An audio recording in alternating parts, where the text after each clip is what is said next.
Hello, everyone. Pastor George here with today's Bible study recap. And today in Bible study, we looked at the beginning of the Song of Songs, chapter 1, verses chapter 2, verse 7. Uh, the reason I did this is mostly to show you guys again the cycle that I talked about on Sunday. So on Sunday, I mentioned how in the Song of Songs, there's this cycle that repeats where the lovers are at first separated from one another and then they serenade each other a bunch, and it leads all the way up to the consummation, sexual union, and then they're separated once again. Usually, what follows that is a kind of a command or some wisdom from the woman to other women when it comes to seeking love. And if you read this, right, if you read what this is in the title here, chapter 1 versus chapter 2 verse 7, you're going to see how sexually charged a lot of this language is. And that's what the Song of Songs is about, right? That's what I said on Sunday, right? It's sexual love. Erotic love is a major component. Romantic love, if you want to call it that, major component of the human life. It's how we have more of us. It's how we have fulfillment. We desire to be loved and to love other people. And the Song of Solomon does a beautiful job at showing that in beautiful words, and very provocative words. Now, this is something that really depends on your translation. Um, Different translations may take different tacks when they translate some of this stuff. None of it is what I would say is like dirty language. Like, it's not like there's actually like a bunch of kind of um, you know words that wouldn't be kind to use, or honoring to use, or something like that, as though it's censoring those. That's not what's going on in this text.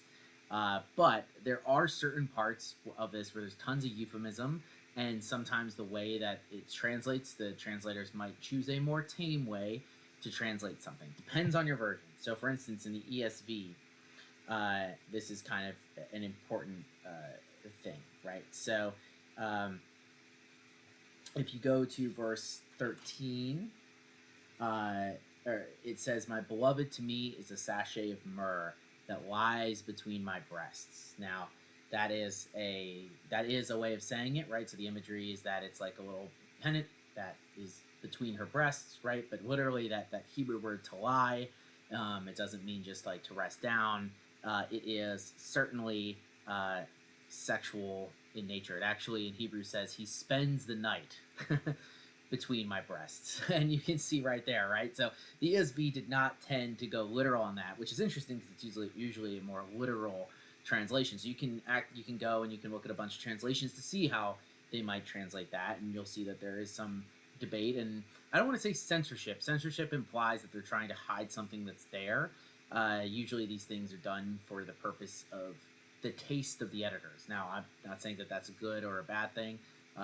Just that I don't want to say censorship, because censorship implies hiding to me. Implies like they're hiding the meaning purposely or something like that. Where here they're probably trying to make it sound more romantic and maybe less, at least in English, maybe less prurient on its surface, if you want to say that, right? But you can see, right, they're serenading each other using very sexually charged language. You can see in verse uh, 14 and in uh, 15, 16, 17, it starts using like garden imagery. And this is also something I pointed out on Sunday, right? This is pointing back to the first couple in the garden, Adam and Eve, right, who were naked. And this is, again, sexual imagery here that's being used, right? It's pointing us back to the ideal relationship, which is this is trying to show us what that looks like, right? It's kind of the perfect loving relationship between two people who delight in each other, and are loyal to one another. That's an important part of it as well, right? There's multiple times it points out to both of them that both of them are pleasurable to the opposite sex who wants them, but they're only going to remain faithful to each other. So it's pointing out the ideal of the sexual relationship, and a marital relationship, because that's a part of this as well. That is found in Scripture that you see. And it continues into verse 2, right? This is where you see a lot of this, and it consummates in verse 6 where it says, his left hand is under my head and his right hand embraces me. You'll remember I read that on Sunday from later in the book as well. So this shows you the cycle, right? They serenade each other. It has a lot to say about the nature of love, how they view each other, everything like that. And then it consummates in sex, or right before sex, if you want to say that. And then it ends. And it begins again in verse 5, right? We didn't read, verse 8, excuse me, we didn't read this morning, but you'll see that they're separated once again, with the man coming to find the woman. So that's what we talked about today, right? All this is pointing us to the sincerity of love, the importance of love to God, how God defines it, but also, like I said on Sunday, that we never are truly satisfied. There's always breaks. And the only true satisfaction that is reflective of this love is found in God. And that's the wisdom of the Song of Songs. So that's what we talked about. Hope you guys found that interesting. I'll see you tomorrow for an episode of A New Thing. Peace out.